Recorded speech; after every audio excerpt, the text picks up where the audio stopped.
សម្ដេចព្រះសង្ឃរាជជួនណាតពីកូនកសិករខ្លាយជាអ្នកប្រាជ្ញអក្សរសាស្ត្រជាតិខ្មែរវចនានុក្រមខ្មែរសិភៅប្រែពីភាសាបាលីមកជាភាសាខ្មែរទំនុកច្រៀងបទនគររាជសម្រាប់ភ្លេងជាតិខ្មែរឬបទគោរពទង់ជាតិគម្ពីរដីកានិងមានអ្វីៗជាច្រើនទៀតដែលយើងរាប់មិនអស់ទាំងនេះជាស្នាព្រះហស្ថរបស់សម្ដេចព្រះមហាសុមេធាធិបតីជួនណាតជោទញ្ញាណោសម្ដេចព្រះសង្ឃរាជថ្នាក់ទី1នៃគណៈមហានិកាយដែលបានបន្សល់ទុកឲ្យកូនចៅខ្មែរប្រើប្រាស់រហូតមកដល់សព្វថ្ងៃនេះព្រះអង្គត្រូវបានកូនខ្មែរគ្រប់រូបចាត់ទុកជាអ្នកប្រាជ្ញខ្មែរមួយរូបនៅក្នុងវិស័យអក្សរសាស្ត្រជាតិព្រះអង្គបានទទួលការគោរពពីប្រជាជនកម្ពុជាគ្រប់រូបនិងគ្រប់សម័យកាល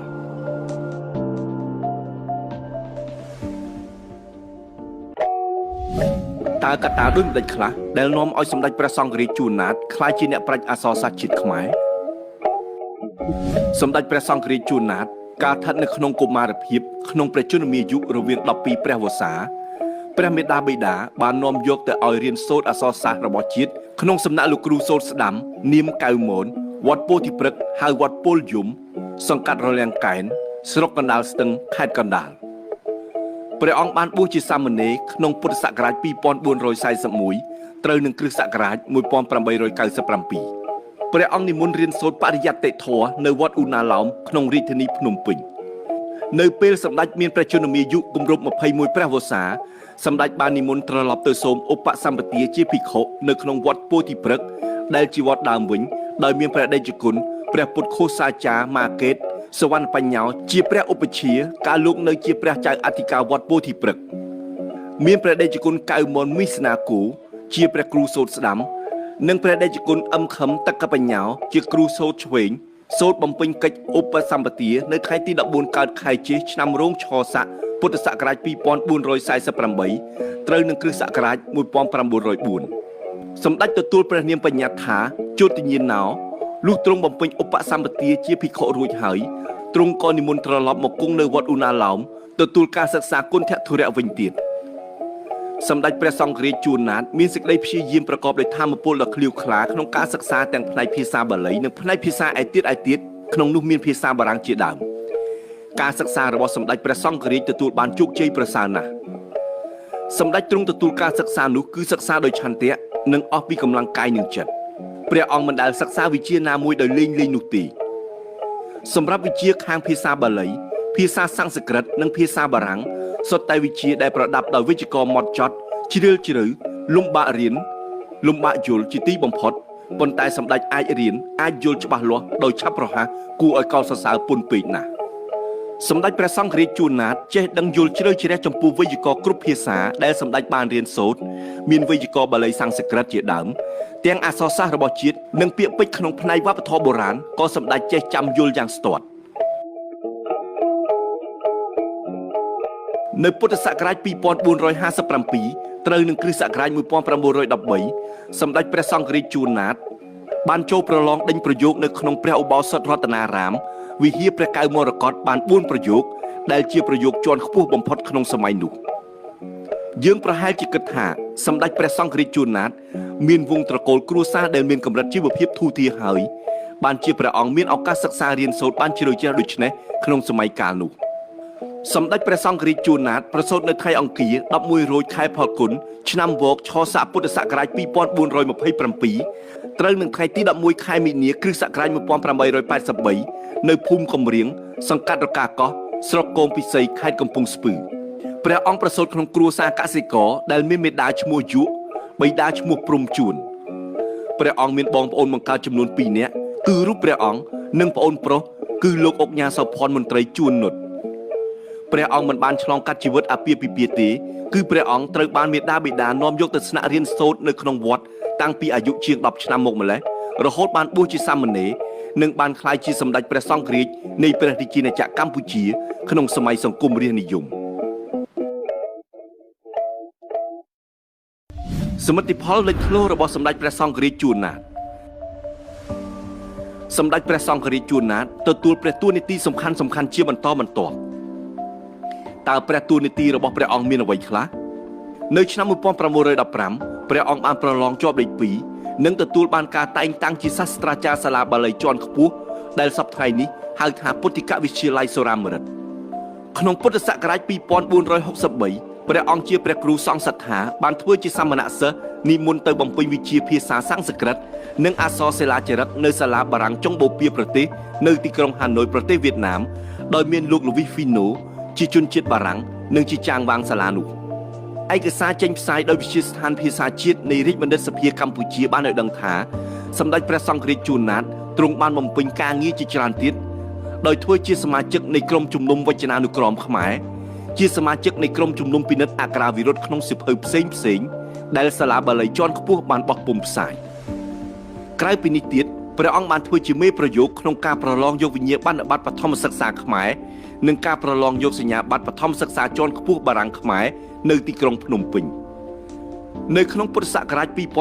2471ត្រូវនឹងគ្រិស្តសករាជ1927ព្រះអង្គបានទទួលការតែងតាំងជាសមាជិកជំនុំផ្ដាច់ឆ្នាំសម្រាប់បណ្ណាល័យកម្ពុជាដែលសប្តាហ៍ហៅថាវិទ្យាស្ថានពុទ្ធសាសនបណ្ឌិតក្រៅពីនេះទៀតព្រះអង្គជាចាងវាងរងសាលាបាលីជាន់ខ្ពស់និងជាសមាជិកជំនួយនៃក្រុមជំនុំព្រះត្រៃបិដកសម្ដេចព្រះសង្ឃរាជជួនណាតទ្រង់ធ្លាប់ជាសមាជិកនៃក្រុមជំនុំខាងការស្រាវជ្រាវជ្រើសរើសរកពាក្យពេចន៍ក្នុងផ្ទៃរឿងរបស់កវីនិពន្ធខ្មែរបុរាណដើម្បីប្រមូលបញ្ជូនពាក្យទាំងនោះទៅក្នុងវចនានុក្រមខ្មែរព្រះអង្គក៏ជាសមាជិកក្រុមជំនុំពិនិត្យសៀវភៅរបស់ក្រសួងសិក្សាធិការជាតិដែរឯកសារចេញផ្សាយដោយវិទ្យាស្ថានភាសាជាតិនៃរាជបណ្ឌិតសភាកម្ពុជាដដែលបានបញ្ជាក់ថានៅក្នុងពុទ្ធសករាជ2478គ្រិស្តសករាជ1934ព្រះអង្គធ្វើជាសាស្ត្រាចារ្យបង្រៀនភាសាបាលីសំស្ក្រឹតខ្មែរនិងឡាវប្រចាំថ្នាក់ទីបំផុតនៃមធ្យមសិក្សានៅវិទ្យាល័យព្រះស៊ីសុវត្ថិក្រុងភ្នំពេញសម្ដេចជាព្រះសង្ឃរាជទ្រង់បានទទួលតំណែងជាព្រះចៅអធិការវត្តឧណាឡោមនិងជាអធិបតីនៃថេរសភាគឺក្រុមជំនុំជាន់ខ្ពស់របស់ព្រះសង្ឃម្យ៉ាងទៀតព្រះអង្គបានទទួលតួនាទីជាអនុប្រធានគណៈកម្មការវប្បធម៌ផ្នែកអក្សរកនៃគណៈកម្មការជាតិខាងការសិក្សាព្រះអង្គមានបេសកកម្មក្រៅប្រទេសជាច្រើនលើកច្រើនសារដើម្បីប្រជុំប្រឹក្សាកិច្ចការនៃពុទ្ធសាសនបណ្ឌិតនៅពុទ្ធសករាជ2507គ្រិស្តសករាជ1963ព្រះអង្គបានទទួលព្រះឋានៈជាសម្ដេចព្រះសង្ឃរាជថ្នាក់ទី1ពីសម្ដេចព្រះនរោត្តមសីហនុព្រះប្រមុខរដ្ឋនៃព្រះរាជាណាចក្រកម្ពុជានៅឆ្នាំ1967ព្រះអង្គបានទទួលសញ្ញាបត្របណ្ឌិតអក្សរសាស្ត្រពេញលក្ខណៈពីសម្ដេចព្រះប្រមុខរដ្ឋក្នុងនាមមហាវិទ្យាល័យអក្សរសាស្ត្រនិងមនុស្សសាស្ត្រនៃភូមិន្ទសាកលវិទ្យាល័យក្នុងលោកទាំងមូលទោះបីភាសាណាជាតិណាតែនៅចិត្តគ្នាវាឆ្លងតែឆ្លងឲ្យច្រករបស់ដោយសម្ដីសម្ដៅដោយវិទ្យាសាស្ត្រមិនចឹងណាដូចយើងសពថ្ងៃរៀនតាមសម័យបរិញ្ញបរមវិទ្យាសាស្ត្រឲ្យយ៉ាងគីមីអញ្ចឹងវាគីមីបើយើងកែមកទៅណាអត់អីក្រៅពីមានព្រះឋានៈជាសម្ដេចព្រះសង្ឃរាជព្រះអង្គនៅបានបំពេញស្នាព្រះហស្ថសំខាន់ជាច្រើនជូនជាតិមាតុភូមិក្នុងនោះព្រះអង្គបានកសាងគម្ពីរដីកាជាច្រើនទាំងគម្ពីរស្លឹករឹតនិងគម្ពីរជាសៀវភៅជាពិសេសគឺសៀវភៅប្រែពីភាសាបាលីមកជាភាសាខ្មែរដើម្បីសម្រាប់ទុកឲ្យពុទ្ធបរិស័ទបានសិក្សារៀនសូត្រក្រៅពីនេះក៏មានវចនានុក្រមខ្មែរពីរភាគដែលត្រូវបានគេបោះពុម្ពផ្សាយជាច្រើនលើករួចមកហើយរហូតមកដល់សព្វថ្ងៃនេះព្រះអង្គបានតែងអត្ថបទផ្សេងជាច្រើនទៀតនៅក្នុងទស្សនាវដ្តីកម្ពុជាសូរិយារបស់ពុទ្ធសាសនបណ្ឌិតតាំងពីឆ្នាំ1926ហើយក៏នៅមានអត្ថបទធម៌ផ្សេងទៀតដែរដែលចុះនៅក្នុងទស្សនាវដ្តីពន្លឺពុទ្ធចក្រក្រៅពីនោះទៀតអ្វីដែលគួរឲ្យកត់សម្គាល់ព្រះអង្គបាននិពន្ធទំនុកច្រៀងបទនគររាជសម្រាប់ភ្លេងជាតិខ្មែរឬបទគោរពទង់ជាតិ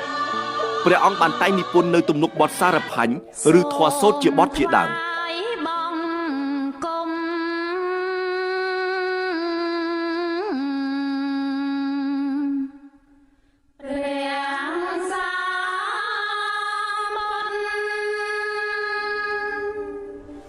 រាល់ស្នាព្រះហស្ថទាំងឡាយរបស់ព្រះអង្គទាំងផ្នែកអក្សរសាស្ត្រជាតិ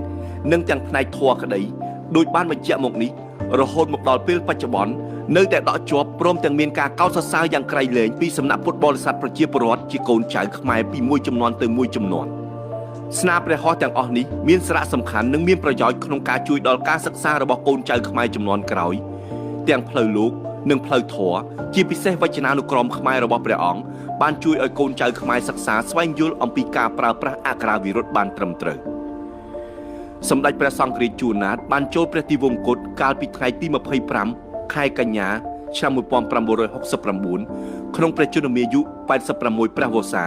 នៅវត្តឧណាឡោមក្នុងរាជធានីភ្នំពេញថ្មីត្បិតតែរូបកាយបានចាក់ឆ្ងាយពីផែនដីខ្មែរពិតមែនប៉ុន្តែព្រះអង្គបានបន្សល់ទុកនៅស្នាព្រះហស្ថសេចក្តីព្រានប្រដៅកូនខ្មែរនិងទស្សនៈទានល្អៗប្រកបដោយតម្លៃនិងពុទ្ធិទុកជាប្រយោជន៍ដល់កុលបុត្រខ្មែរចំនួនក្រោយគ្រប់រូបទស្សនៈដ៏មានតម្លៃខ្លះៗរបស់សម្ដេចព្រះសង្ឃរាជសម្រាប់កូនខ្មែរ1អ្នកប្រាជ្ញតែងសន្សំនៅអ្នកប្រាជ្ញដូចគ្នាហើយតែងស្រឡាញ់មនុស្សដូចគ្នាព្រមទាំងមិនចេះលាក់លៀមនៅអ្វីៗដែលនាំឲ្យប្រសើរដល់អ្នកដទៃនិងនាំអ្នកផងឲ្យឈានទៅរកសេចក្តីចម្រើន2រូបកាយតែងចាស់ជរាឯកេរ្តិ៍ឈ្មោះល្អមិនចេះចាស់ជរាឡើយ3បើចេញពីវត្តទៅផ្ទះវិញយ៉ាងហោចណាស់ត្រូវចេះធម៌អាខ្លះៗដើម្បីចូលពិធីបុណ្យផ្សេងនឹងគេកុំទៅអង្គុយទុកមាត់ឲ្យនៅស្ងៀម4ការធ្វើស្មារតីជាឧបាយនៃសេចក្តីស្លាប់5ជីវិតរាល់រូបខ្លីណាស់ប៉ុន្តែយើងត្រូវប្រឹងរៀនប្រឹងរកប្រឹងគិតប្រឹងប្រព្រឹត្តល្អហាក់ដូចជាយើងនឹងមានជីវិតរស់នៅរាប់ពាន់ឆ្នាំ6ឃើញគេធំថ្កើងកុំចង់ចចាងតាមគេហួសមៀតខ្លួនប៉ុន្តែមិនត្រូវបន្ធូរបន្ថយព្យាយាមដែរ7កុំថ្កោលទោសគេដោយពុំពិនិត្យកុំគិតខ្លួនឯងថាប្រពៃកុំធ្វេសប្រហែសពាក្យសម្ដីនាំឲ្យមានភ័យដល់អាត្មា8ធ្វើស្រែតន់មានភ្លៀងស្រែកច្រៀងតន់មានភ្លេង9ពេលដើរបែកជាដេកខ្ជិលហួសពេកនាំឲ្យល្ងង10សាក់ពុំស្មើយោះនាអ្នកខ្ពង់ខ្ពស់ពុំស្មើចិត្តជា